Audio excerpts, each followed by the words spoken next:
Boa noite.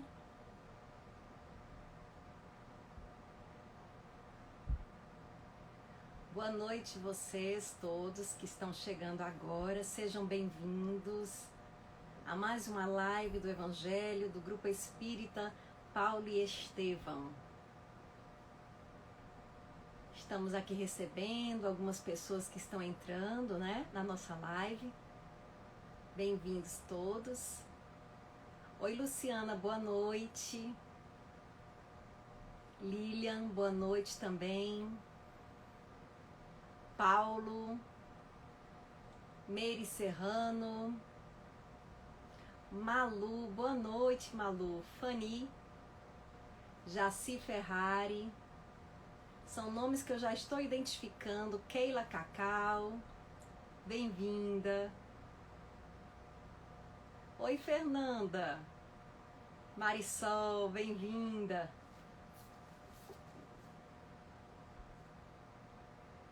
Boa noite, Jô Pereira.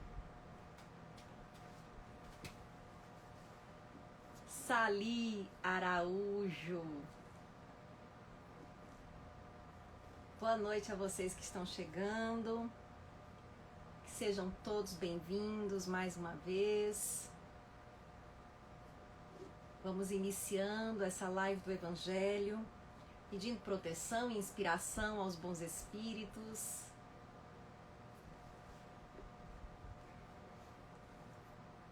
E anunciando alguns avisos. Na verdade, são sempre os mesmos avisos. Todas as quartas e quintas-feiras, o Grupo Espírita Paulo e Estevão está abrindo presencialmente suas portas, tanto no bairro da Piedade quanto na Água Fria, para o atendimento espiritual, onde é feito esse estudo do Evangelho presencialmente, com a participação das pessoas, em seguida a aplicação de passes. Nós estamos disponibilizando essas lives aqui no Instagram para aquelas pessoas que não podem se fazer presentes. E ao final das lives nós temos sempre uma prece, um momento de reflexão, um passe coletivo. Acreditamos que os espíritos estão nas casas de cada um de nós e ali fazem as distribuições de energias necessárias para o nosso fortalecimento, para as lutas cotidianas. Às sextas-feiras nós temos as palestras públicas apenas no Grupo Espírita Paulo e Estevão, do bairro Água Fria. Nessa sexta-feira, às 20 horas, nós teremos a palestra presencial com transmissão pelo Instagram de Caroline Secundino Traeger. Eu mesma estarei na sexta-feira, às 20 horas, presencialmente no Paulo Estevão da Água Fria, falando do tema Educação para a Imortalidade. Qual a contribuição da noção da compreensão da vida imortal para a educação do espírito no mundo? Sobre esse tema nós iremos falar sexta-feira. Quem não puder se fazer presente fisicamente, se faz presente aqui no Instagram, acompanhando às 20 horas esta live palestra do Grupo Espírita Paulo e Estevão. Estamos vendo aqui mais pessoas chegando. Mais uma vez as boas-vindas. E vamos fazer a leitura de uma mensagem para que possamos ir nos unindo nessa mesma harmonia, num mesmo pensamento. Essa é a ideia do atendimento espiritual. Nós passamos a semana mergulhados em todos os tipos de pensamentos e não raro pensamentos pessimistas, ideias de desânimo, de descrença. E pelo menos uma vez por semana é importante que a gente pare e faça uma faxina espiritual, colocando bons pensamentos nas nossas cabeças. E aqui a gente vai contribuir com isso através desse estudo do Evangelho. Começamos então com a leitura de uma mensagem do livro Respostas da Vida. É um livro do médium Francisco Cândido Xavier, o Chico Xavier, e ditado pelo espírito André Luiz. Hoje nós vamos falar um pouquinho sobre mediunidade. Mas antes da gente começar o assunto propriamente dizendo, vamos ler Agentes do Contra. A lembrança amarga não consertará o passado. A tristeza não lhe trará luz ao pensamento. O desânimo não tem condições de prestar auxílio. O azedume não pacifica o mundo íntimo. A revolta não lhe fará ver o caminho justo. A crítica é fator de mais solidão. A irritação é a companheira do fracasso. A intolerância afasta a simpatia. O ressentimento é veneno em você mesmo. A condenação é treva que se espalha. Evitemos esses agentes do contra e procuremos trabalhar na certeza de que, servindo, encontraremos a bênção da alegria por nosso clima permanente de luz. Mais uma vez, bem-vindos vocês a mais uma live do Evangelho. O Evangelho segundo o Espiritismo, tornamos a dizer, não é um livro que pretende substituir os evangelhos contidos na Bíblia. A gente sabe que a Bíblia é um conjunto de livros que inclui o Antigo Testamento e o Novo Testamento. No Novo Testamento nós temos os evangelhos, os Atos dos Apóstolos, as cartas ou epístolas dos apóstolos e o Apocalipse. Os evangelhos relatam a vida de Jesus, a passagem de Jesus no mundo. São livros de profunda sabedoria e são o cerne do cristianismo. O Evangelho segundo o Espiritismo é a interpretação espírita dos 4 evangelhos. Kardec refletiu sobre temas contidos nos evangelhos e escreveu o Evangelho segundo o Espiritismo. Os temas aqui no livro são distribuídos não por ordem cronológica, mas por ordem de assuntos. São abordados diversos assuntos, vai se pegando uma ou outra passagem do Evangelho que falam daqueles assuntos, e assim Kardec organiza o Evangelho segundo o Espiritismo. Então nós temos, abrindo um capítulo, um assunto, algumas passagens do Evangelho, dos Evangelhos, os comentários de Allan Kardec e em seguida os comentários dos Espíritos. Simplesmente isso constitui o Evangelho segundo o Espiritismo e é o mote da nossa live do Evangelho. Hoje nós vamos falar dentro do capítulo 24 de O Evangelho segundo o Espiritismo, intitulado Não ponhais a candeia sob o alqueire, que é uma frase de Jesus Cristo. Falaremos da seguinte lição que está no item 11. Não são os que gozam de saúde que precisam de médico. Palavras de Jesus. E nós começamos com uma menção ao Evangelho de Mateus, capítulo 9, versículos 10 a 12. O que diz esse trecho de O Evangelho de Mateus? Diz assim: estando Jesus à mesa em casa desse homem, Mateus, vieram aí ter muitos publicanos e gente de má vida, que se puseram à mesa com Jesus e seus discípulos. O que fez que os fariseus, notando-o, dissessem aos discípulos: como é que o vosso mestre come com publicanos e pessoas de má vida? Tendo-os ouvido, disse-lhes Jesus: não são os que gozam saúde que precisam de médico. É uma passagem bem atual. Como vocês podem ver, os fariseus representam muito bem a nossa hipocrisia ainda hoje em dia. Quantas vezes nós julgamos as pessoas? Quantas vezes nós condenamos as pessoas por aquilo que nós conhecemos das vidas delas e não pela essência delas, porque nós não conhecemos realmente o que vai por trás, os pensamentos das pessoas. Jesus sabia disso. Então aqui Kardec faz um comentário a respeito dessa passagem de O Evangelho.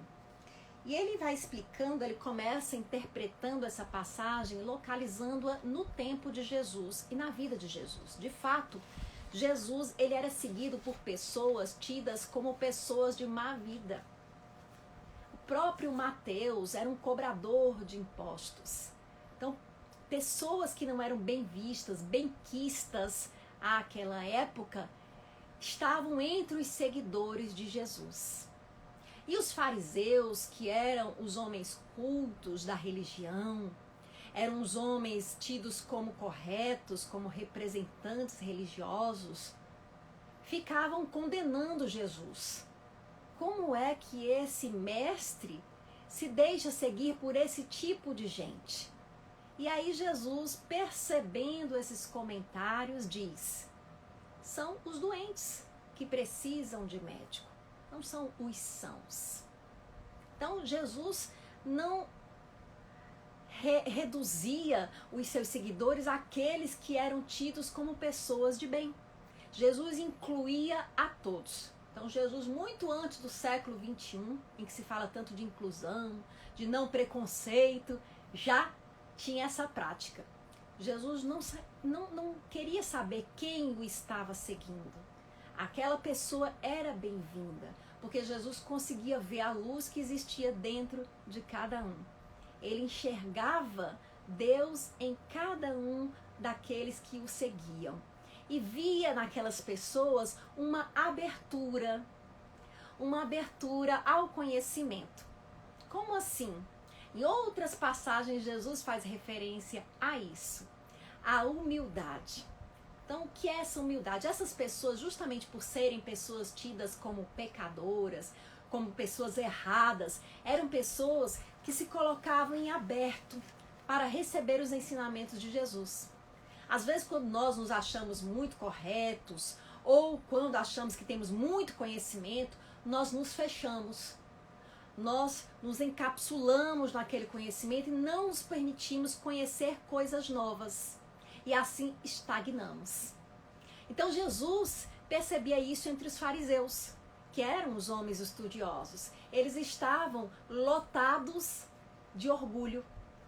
Como eles achavam que sabiam tudo, eles não se abriam ao novo conhecimento. Como eles tinham um conceito formado de como seria o enviado de Deus, e Jesus não se encaixava nesse conceito, eles não queriam ouvir Jesus. Eles não faziam questão de estar presentes às pregações de Jesus. Mas aquelas pessoas que eles condenavam tinham essa abertura, tinham essa postura. E Jesus falava para elas. Às vezes, isso acontece ainda nos dias de hoje. A pessoa acha que já sabe de tudo, que já é uma pessoa correta, se põe no alto de um pedestal, fica condenando todo mundo e achando que está acima do bem e do mal. E dizendo quem merece, quem não merece os favores de Deus. Ledo engano. Deus está presente em cada criatura. Nós somos irmãos. E não existe uma pessoa que não mereça uma oportunidade de crescimento. E geralmente, quem muito errou, Jesus dizia isso, agarra essa oportunidade. Por quê? Porque quer se corrigir, quer se melhorar. Sofre as consequências do erro, percebe que esse sofrimento é uma consequência de algo que fez, de alguma decisão incoerente tomada lá atrás e procura reorganizar-se perante a vida. Já a pessoa que faz tudo certo, que acha que faz tudo certo, ela se fecha, ela se torna inconformada e ela fica reclamando se algo dá errado porque ela acha que merece muito mais. Por trás das nossas reclamações, muitas vezes existe o que eu me lembro, tem uma psicanalista chamada Karen Horney, diz: o orgulho neurótico. Uma crença de que nós merecemos muito mais do que aquilo que nos está sendo oferecido pela vida. A doutrina espírita mostra que às vezes a gente tem essa impressão de que não fez nada para merecer aquilo ali, mas que nós, na verdade, somos seres que já tiveram muitas experiências na carne em outros corpos. Somos seres espirituais. E o que nós enxergamos como vida, esse espaço entre o nascimento e a morte, que contamos em anos, é apenas um trechinho da nossa vida espiritual. Assim, aqui nós estamos experimentando as consequências dos nossos atos cometidos não apenas nessa existência, como nas existências pretéritas, em outras experiências carnais. Essa é a ideia da reencarnação, que está presente não apenas no espiritismo, como no budismo, no hinduísmo e em outras crenças também. O espiritismo não traz uma novidade quando fala em reencarnação. Traz uma forma de se compreender a justiça divina através do conhecimento da reencarnação. De que ninguém sofre sem que exista uma causa para esse sofrimento. E nós compreendemos também que todo sofrimento é um caminho para o nosso crescimento espiritual. Que a Terra é uma escola e nós estamos nessa escola para aquilo que é constituída a escola, para aprender. Kardec prossegue fazendo uma comparação com o espiritismo e com a mediunidade. Achei super importante ele falar de mediunidade aqui nessa lição para trazer um pouquinho esse tema na live do Evangelho. Jesus, melhor dizendo, Kardec se refere aos médiuns, né? Há quem se admire que por vezes, diz ele, a mediunidade seja concedida a pessoas indignas, capazes de a usarem mal. O que é mediunidade? Mediunidade é a capacidade de entrar em conexão consciente ou pelo menos notória com os espíritos, de transmitir mensagens do espírito, de ser um intermediário, e daí o nome médium, entre o mundo espiritual e o mundo material. Mediunidade não é algo do espiritismo, é um dom, uma capacidade, uma aptidão, como outras aptidões que nós temos, como aptidão para a música, aptidão para o desenho. Então a pessoa tem esse, digamos, sexto sentido.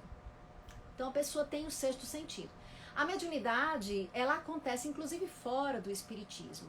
Nós temos os chamados profetas, as profetisas em algumas religiões cristãs. São médiuns, na verdade, são pessoas que intermediam o mundo espiritual, que traduzem as mensagens espirituais para o nosso mundo material. Então a mediunidade é essa capacidade e não é uma característica do espírita. Nem todo espírita é médium. Então tem gente que tem medo de ir ao centro espírita, diz, eu não vou ao centro espírita porque lá baixam os espíritos. Não é bem assim. Se vocês forem ao grupo espírita Paulo Estevão, não vão ver espíritos, entre aspas, baixando. A não ser que você se inscreva num grupo de estudo da mediunidade, que é um grupo fechado para pessoas que estão estudando a doutrina espírita, onde é praticada a comunicação com os espíritos. O espiritismo não é sinônimo de mediunidade. Espiritismo não é apenas a comunicação com os espíritos. A comunicação com os espíritos deu início à doutrina espírita. Por quê? Porque Kardec, investigando alguns fenômenos mediúnicos, fenômenos que faziam com que os móveis se movimentassem, lançando um movimento chamado as mesas girantes, que invadiu o mundo ocidental, especialmente a Europa no século XIX, Kardec acabou desenvolvendo uma pesquisa. E ele começou a pesquisar esses fenômenos e constatou, porque os próprios fenômenos assim se revelaram, que eram espíritos que estavam se comunicando através daqueles chamados raps, que eram batidas nos móveis, estalos, dando respostas às perguntas feitas para as pessoas. Hoje esses raps se transformaram na famosa brincadeira do copo. Não quer dizer que o espiritismo tem a brincadeira do copo, não tem, né? Mas isso é uma herança dessa época. E Kardec foi investigar esse fenômeno e percebeu que realmente eram espíritos que estavam se comunicando. Então ele teve um método para chegar a essa conclusão. Não foi da cabeça dele que saiu, não. Ele fez uma investigação e chegou a essa conclusão.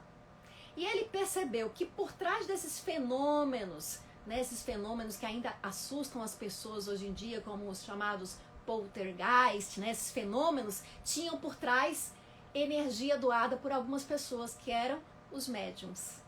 E ele percebeu que os médiums poderiam traduzir diretamente os pensamentos dos espíritos. E assim começou a prática mediúnica, que é realizada sim em centros espíritas. Mas nem todo espírita é médium. O espírita é alguém que estuda o espiritismo, que é uma doutrina de tríplice aspecto: filosofia, ciência e religião. O espiritismo tem uma filosofia profundíssima, que quem quiser estudar vai conhecer um pouco mais. Aqui nas lives a gente dá apenas algumas demonstrações do modo de pensar espírita. A mediunidade é uma prática que no espiritismo obedece a um controle, a um critério, mas que acontece fora do espiritismo. E os médiums não são pessoas, vai explicando Kardec, melhores que ninguém. Ai não, porque fulano é médium, ele me disse que tal e tal coisa vai acontecer. Não é assim. Nós espíritas sabemos que nem tudo aquilo que os médiums dizem é verdade, nem sempre porque eles sejam pessoas mal intencionadas, que estejam mentindo, mas que os espíritos também são pessoas, né? São seres espirituais, e que assim como as pessoas têm aquelas que têm boas intenções e as que têm más intenções, os espíritos também se dividem entre as pessoas, aqueles que querem ajudar e aqueles que querem atrapalhar, que querem rir da gente. Tem todo tipo de espírito. E aí Kardec, né, devia se deparar muito na época com essa pergunta: mas por que é que Deus deixa que qualquer um seja médium? Que absurdo! Por que esse dom não é dado a alguém especial? Aí Kardec diz: olha, a mediunidade é uma aptidão, e uma aptidão que tem uma origem no organismo. Isso mesmo. Nosso organismo é a origem da mediunidade. A constituição orgânica de algumas pessoas as torna mais sensíveis à percepção da influência do mundo espiritual. Então Kardec diz, tem essas pessoas, né? E isso, por elas terem essa sensibilidade, não significa que elas são melhores do que ninguém. Essas pessoas precisam, como todas as pessoas, se trabalhar, estudar, para que elas possam, se quiserem exercer o seu dom de uma maneira idônea, fazê-lo de uma maneira correta, de uma maneira que traga crescimento. Aí Kardec diz assim, isso é apenas a nossa liberdade, né? O exercício da nossa liberdade. Deus deixa que a gente exercite a nossa liberdade. Aí ele vai explicando, olha, se Deus não tivesse concedido, se Deus tivesse concedido o dom da palavra apenas àqueles que podem proferir coisas boas, aí a gente teria muito mais mudo do que falante no nosso mundo, né? Então, Deus concede o dom às pessoas, e as pessoas vão fazer o uso que elas querem do seu dom. Então, quando nós escutamos notícias, olha, aquele médium espírita abusava das mulheres, isso não quer dizer que o espiritismo tenha esse tipo de prática, ou o uso da mediunidade torne alguém um abusador. É um dom que permite a pessoa ter acesso a muita gente, e aí, dependendo dessa pessoa, de como é essa pessoa, ela pode fazer um mau uso desse dom e se aproveitar da boa vontade das pessoas, da ingenuidade das pessoas, da crença não fundamentada de algumas pessoas, que fazem com que elas acreditem que alguém, só pelo fato de ser médium e de ter realizações, de fazer grandes realizações, é uma pessoa melhor que as outras. Não é. Kardec explica isso. Pode ter um médium que seja capaz de produzir grandes fenômenos, e nem por isso ele é uma pessoa boa. Nós olhamos, aqui nós já tivemos uma live do Evangelho dizendo, nós reconhecemos uma árvore pelos frutos. E os frutos que mostram o nosso caráter são os frutos, são os nossos atos de bem, de amor, de fraternidade, de desinteresse. Isso é que mostra o nosso caráter. Então, se alguém chegou aqui pensando que espiritismo é mediunidade, fica o esclarecimento. Não é, gente, não é a mesma coisa. A mediunidade, ela é estudada. E como ela é estudada no espiritismo, como existe um estudo, é até maior a chance do médium espírita se proteger, porque ele estuda, porque ele entende como é que ele identifica se o espírito é um espírito mal intencionado ou bem intencionado, e mesmo assim tem os médiuns que entram no que Kardec aqui já fala também nessa lição, na obsessão. O mau uso da mediunidade, diz Kardec, é punido com, por exemplo, a obsessão. E aqui eu vou fazer uma ressalva para esse termo punido. Punido é uma palavra que Kardec às vezes usa muito, punição, porque ele é um homem de seu tempo.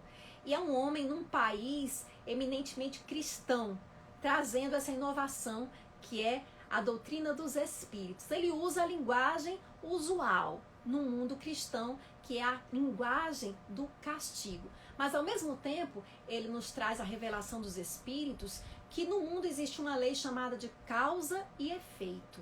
A lei de causa e efeito é uma lei pela qual tudo que a gente faz no mundo tem o seu retorno. E as nossas ações vão muito além dos atos vistos, dos atos materiais.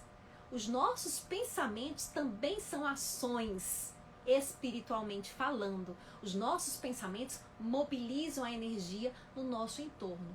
E de tudo que a gente faz, de tudo que a gente lança no mundo, existe um retorno que se volta sobre nós também. Ora, mas isso é visível. Se você lança ódio no mundo, eu tenho certeza que você não fica bem. É uma punição? Assim alguém pode ler.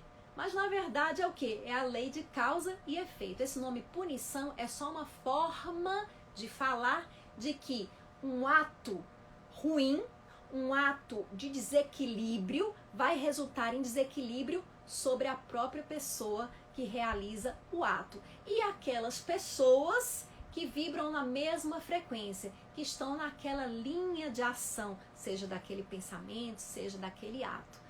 Ninguém é vítima de algo pelo que não tem nenhuma responsabilidade. Ai, Caroline, tem tanta gente que é inocente. Nós acreditamos nisso sim. E é claro que as pessoas que cometem crimes devem ser punidas, e aí realmente punidas pelas leis humanas, é óbvio. Apenas nós estendemos a nossa compreensão para a dimensão espiritual e entendemos que nada acontece com alguém que não seja o resultado de algo que esse alguém fez, que vai levar esse alguém a um crescimento posterior. É isso que a gente quer falar. Então, tanto que Jesus diz, é preciso que os escândalos venham, mas ai daquele por quem vem os escândalos. Aí a gente traz a nossa reflexão. Então, uma pessoa, por exemplo, que cai num golpe, né, de um charlatão, essa pessoa também tem que se trabalhar, por exemplo, é preciso ter um pouquinho de malícia.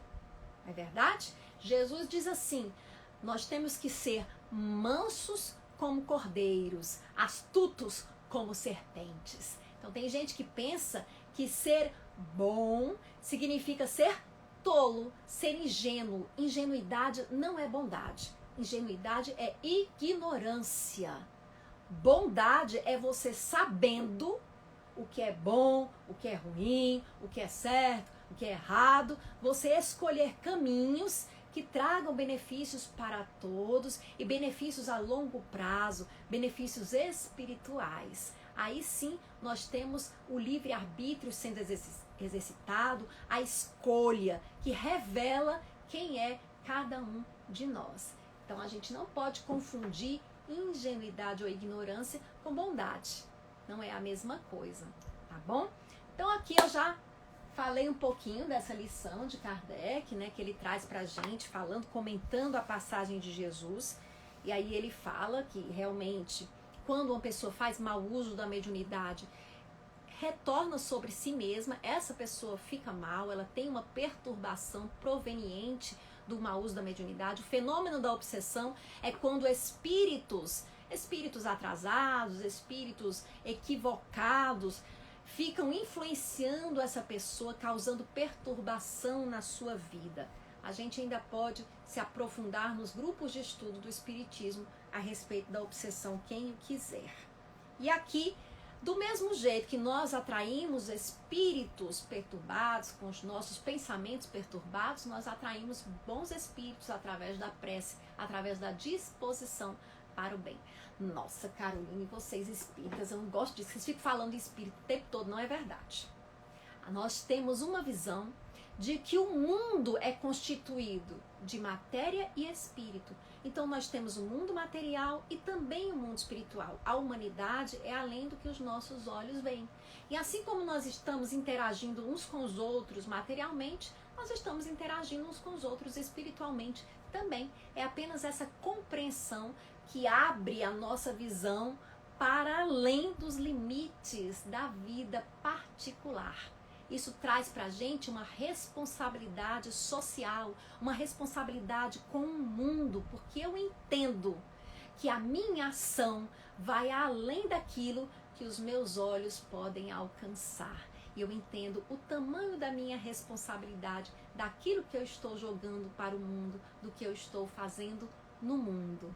E percebo que nós estamos mergulhados uns nos outros, nos nossos pensamentos, e que tem algo a ver com o quadro atual da Terra. Eu não sou aqui uma pessoa que não tem nada a ver com o que está acontecendo.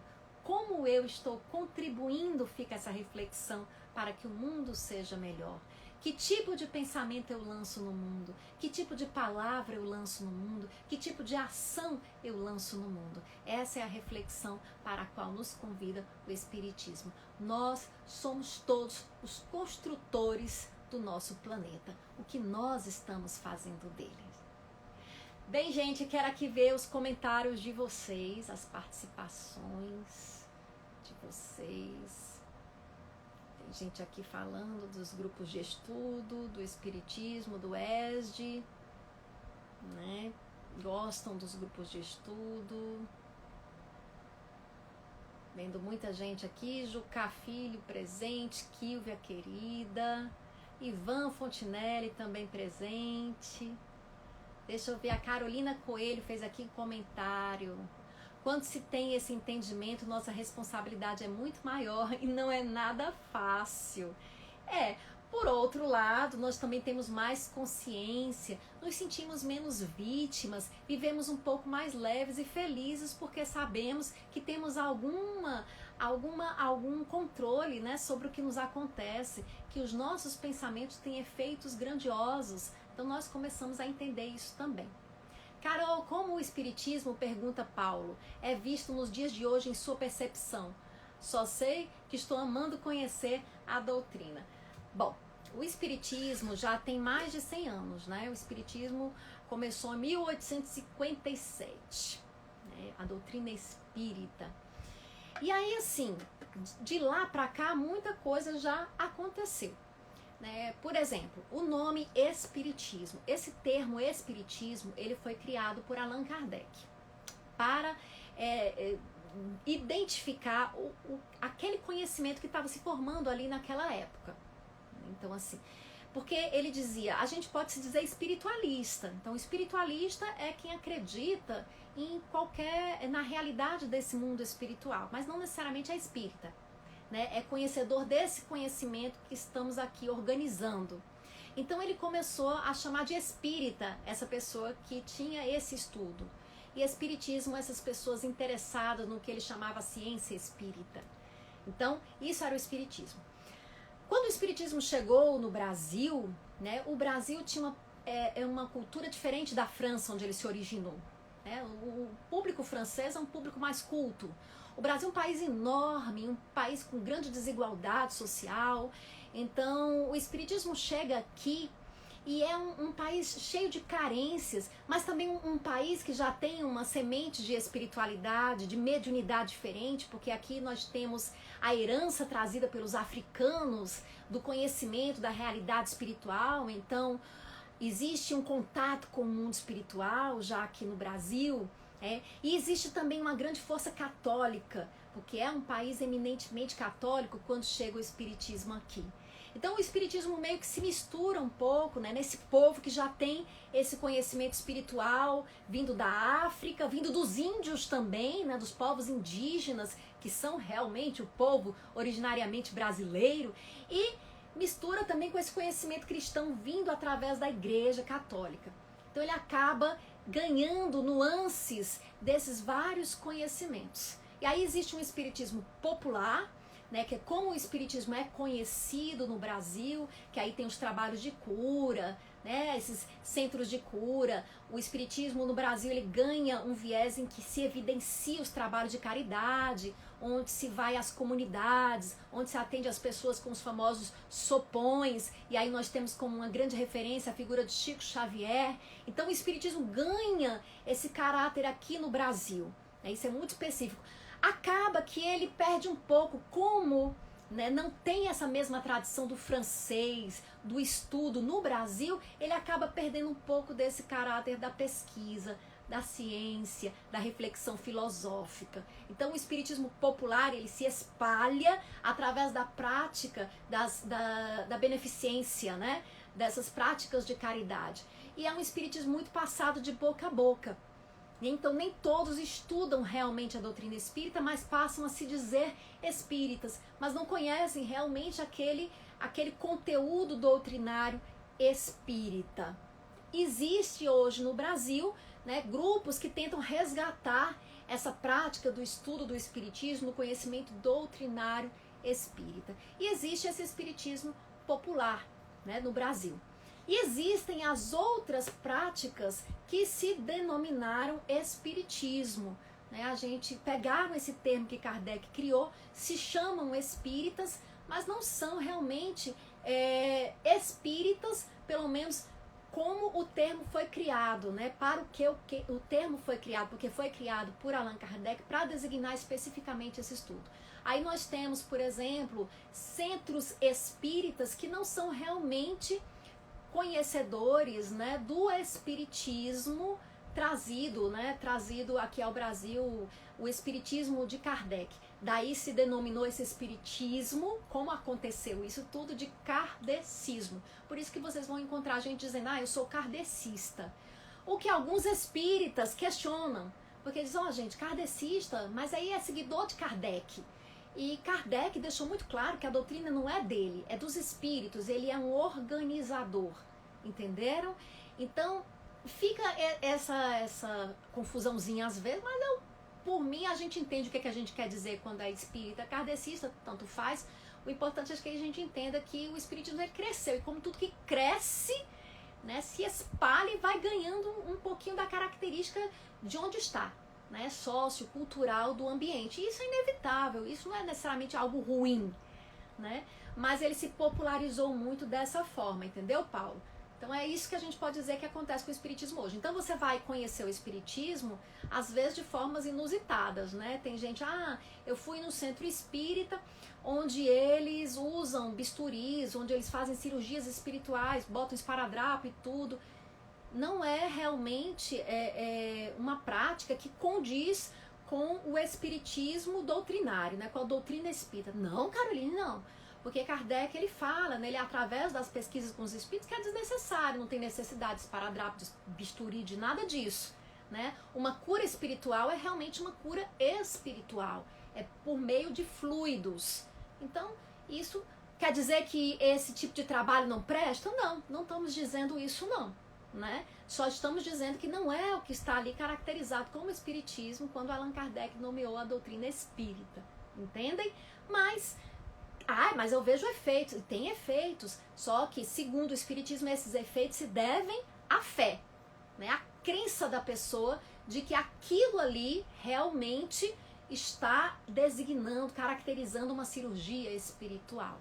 Então essa fé, por quê? Porque a fé mobiliza a energia, misturando-se essa energia que vem da fé da pessoa com a energia dos espíritos, são realizadas transformações energéticas que podem atingir o corpo físico e daí as chamadas curas espirituais. É mais ou menos assim a explicação. A Carolina está dizendo que às vezes não consegue assistir ao vivo. Por isso que eu não vejo muito seu nome. mas não perde uma live. Obrigada, Carolina, por estar sempre acompanhando e aqui participando. Também me trouxe muita paz e equilíbrio conhecer a doutrina espírita. Eu também posso dizer isso, gente. Adoro a doutrina espírita, conheço a doutrina espírita desde a infância e sei que ela me faz enorme bem, fez um bem enorme à minha família e é por isso que para mim é sempre um prazer estar falando aqui de espiritismo. Deixa eu ver mais o que vocês estão falando. A Isa está trazendo, Isabelle, né? Sem caridade não há salvação. Esse é o lema do espiritismo, né? Fora da caridade não há salvação.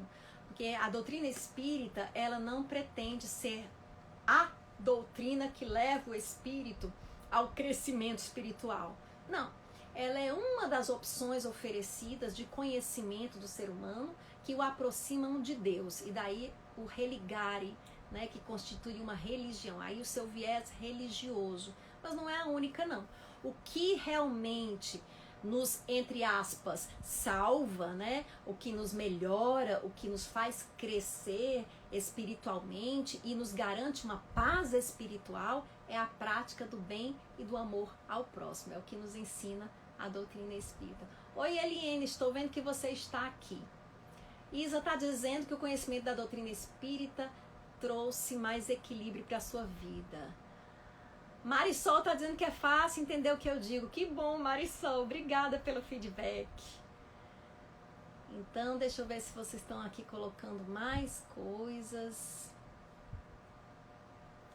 Muita gente em busca de paz, né? Em busca de conhecimento. Que legal isso. Que bom que nós estamos nos sentindo, né? Chamados a isso. Mas, gente, é isso. A gente, todo mundo, né? Busca a paz, todo mundo quer ser feliz. Então, a doutrina espírita nos traz o conhecimento da nossa participação, né, que nós construímos essa nossa paz através dos nossos pensamentos. Mas isso é um exercício, né? Então, o que é interessante, eu acho, assim, nesse lembrete aqui que a Isa trouxe, né, fora da caridade não há salvação. O que é interessante é esse convite à prática. O espiritismo, ele centra-se muito na prática, na importância da prática do bem. Não interessa se você é espírita, se você é ateu, se você é católico, se você é protestante, evangélico, se você é budista, se você é hinduísta. Não tem importância, né? O importante é que a gente esteja mobilizando essa energia do bem no mundo. Isso nos faz bem, né? Fazer o bem faz bem. Então, esse convite. Agora, não é porque você começou a estudar o espiritismo ou você começou a frequentar uma igreja. Não é isso que vai te trazer a paz. É o exercício constante no bem. O interessante é isso, né? É como eu já disse em outras lives. Tem gente que quer ir para academia uma vez e ficar sarado, né? Ficar malhado. E a gente diz, é impossível, o educador físico, Jucá, aí vai dizer, não tem, você tem que ir, Carol, todos os dias, tem que ir com uma certa dedicação.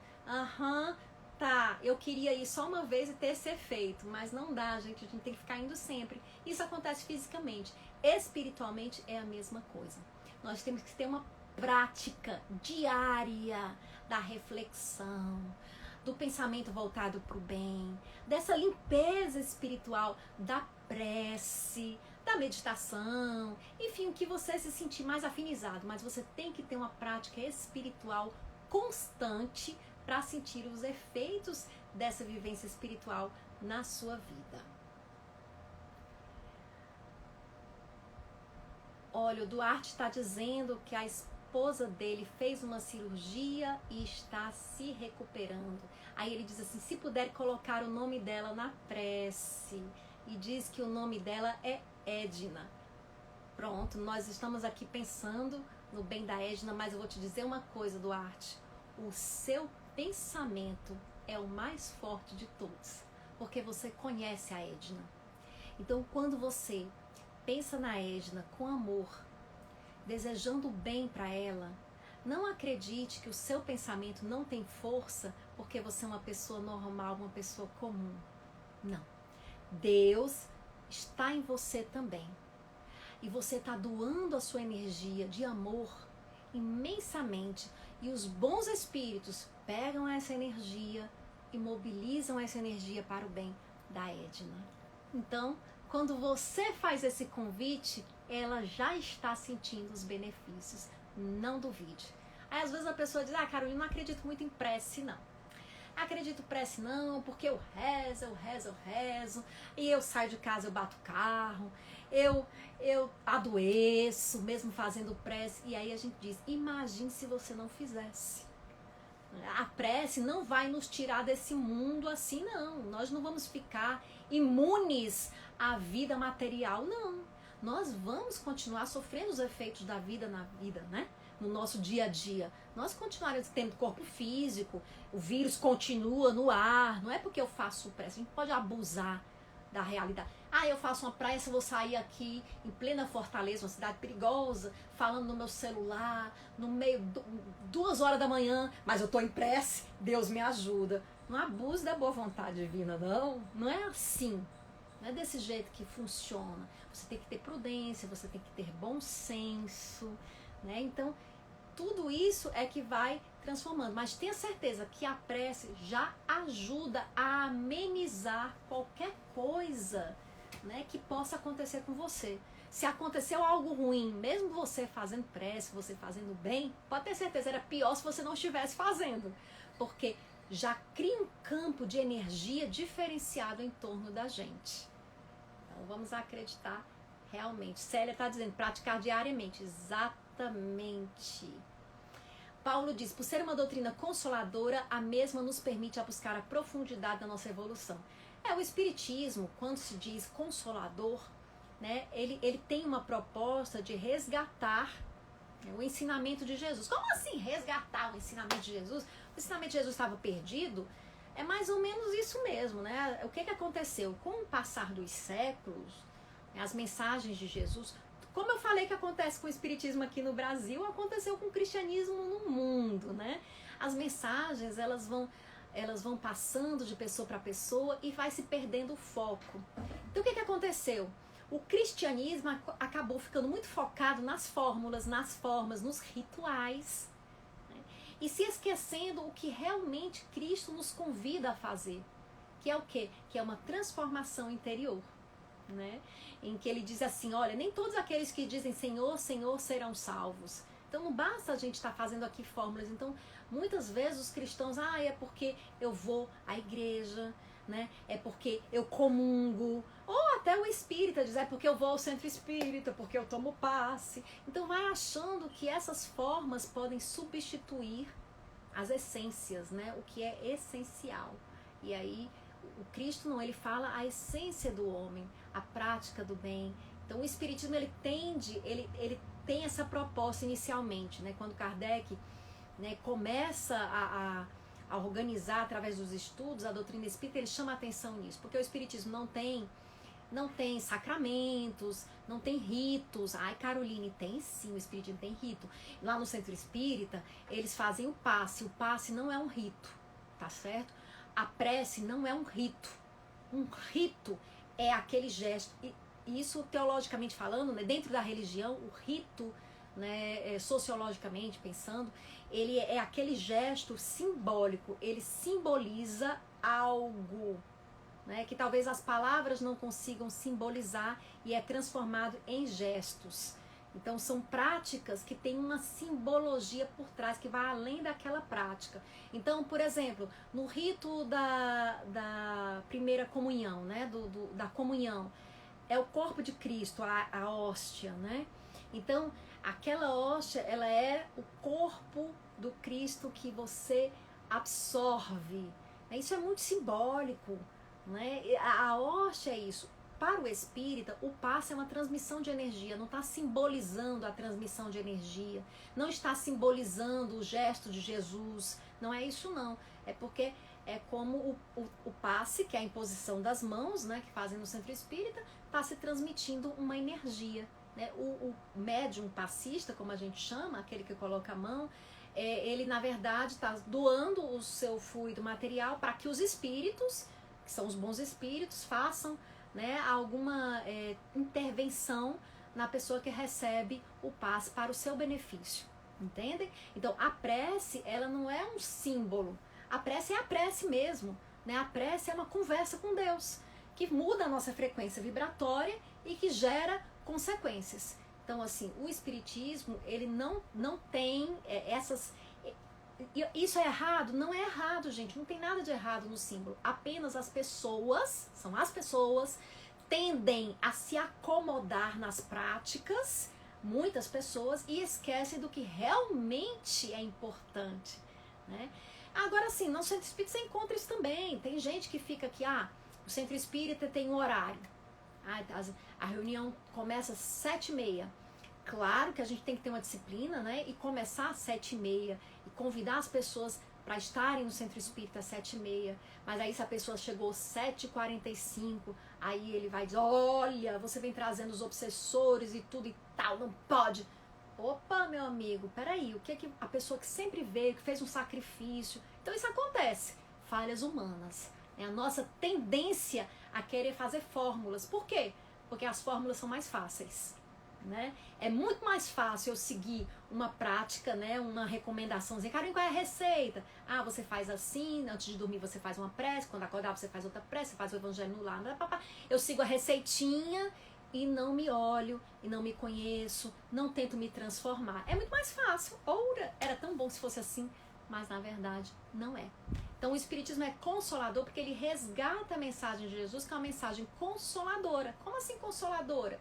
Uma mensagem que fala que a vida é eterna, uma mensagem que fala que nós somos sempre perdoados através de novas oportunidades de fazer aquilo de novo, de aprender aquela lição que a gente não conseguiu aprender, né? Então é uma mensagem que traz esse consolo, né, de que nós não precisamos ter medo, né, porque a vida existe para o nosso bem e que no final todo mundo vai ser feliz, todo mundo vai se tornar espírito de luz, até mesmo Adolf Hitler um dia se tornará espírito de luz, todos nós.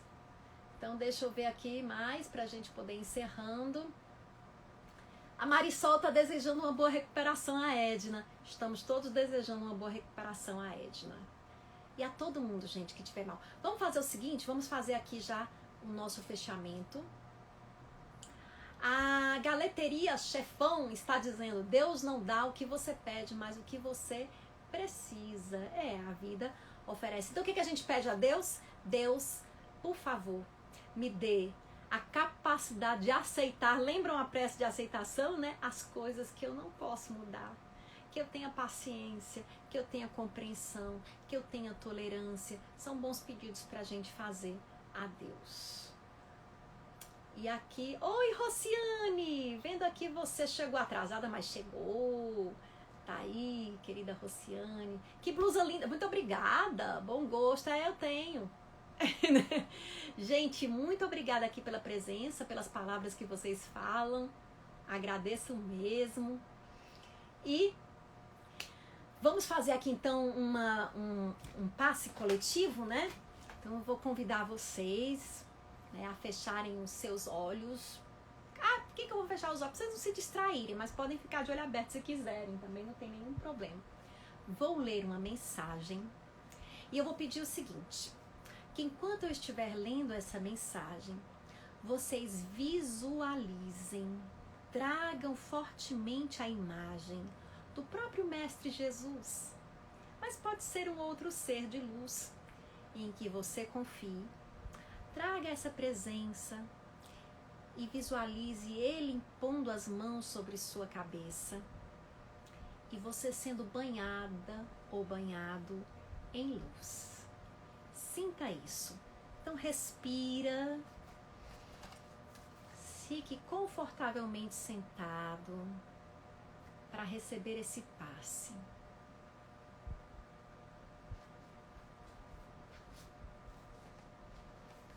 Senhor, creio te ouvir hoje de perto, na acústica desta alma insubmissa, pois surdo aos teus ensinos estou certo de que sou planta estéril que não viça. Com medo de mudar, de ser liberto, das teias de ilusões e por preguiça. Eu ontem não te ouvia, hoje desperto, pelo aguilhão da dor, enfim, pra liça. E como um filho pródigo e carente, antes ao teu amor indiferente, quero te ouvir, Senhor, pois em ti creio. E crendo, de coragem me abasteço. Dos teus alvitres sábios que obedeço, sem aflições, sem queixas, nem receio. Com essa prece de gratidão a Deus, com essa abertura à proteção dos bons espíritos, mergulhe no sentimento de gratidão, mergulhe nessa energia positiva que nesse momento desce sobre você, penetra o seu coração e ali brilha, espalhando-se em raios luminosos por toda a sua casa, pelo lugar onde você está, inclusive envolvendo as outras pessoas da casa e indo até muito além, como se você tivesse se transformado nesse momento numa estrela brilhante, que as pessoas encarnadas não podem ver, mas que Deus nesse momento vê. E então você entende as palavras de Jesus quando disse: vós sois a luz do mundo, que brilhe a vossa luz. Que assim seja na vida de cada um de nós, que a Edna receba essa luz também intensamente e todos aqueles que nesse momento estiverem doentes, em recuperação, em aflição. Que todos sejam banhados pela luz do amor e da esperança. A mensagem lida foi do livro Cura Teu Coração, de Wanderley Pereira. Minha gratidão a cada um aqui presente por essa energia maravilhosa, por essa oportunidade. Eu sempre agradeço ao Grupo Espírita Paulo Estevam e especialmente à doutrina espírita e aos meus pais que me apresentaram a doutrina espírita. Só posso agradecer. Tem muito para agradecer no mundo, cada um de nós. Bom, vou me despedindo aqui de vocês. Semana que vem, na quarta-feira, mais uma mensagem. Quem quiser, sexta-feira, 20 horas, eu vou estar de novo aqui, vai ter uma overdose de Carol no JEP, sexta-feira, lá na Água Fria, palestra minha, tá certo? Aguardo vocês lá, pelo menos me emitam os melhores fluidos para que a gente possa fazer uma boa palestra. Muito obrigada, que Jesus nos proteja e até semana que vem, gente. Tchau, Rociane, Elis, Jaci Ferrari, Malu, Meire, Jane, Célia, Sandra, Terezinha, Sali, muito obrigada, todos os presentes, Karina, Rociane, Carla, que Jesus nos proteja a todos e até semana que vem. Tchau, tchau, gente!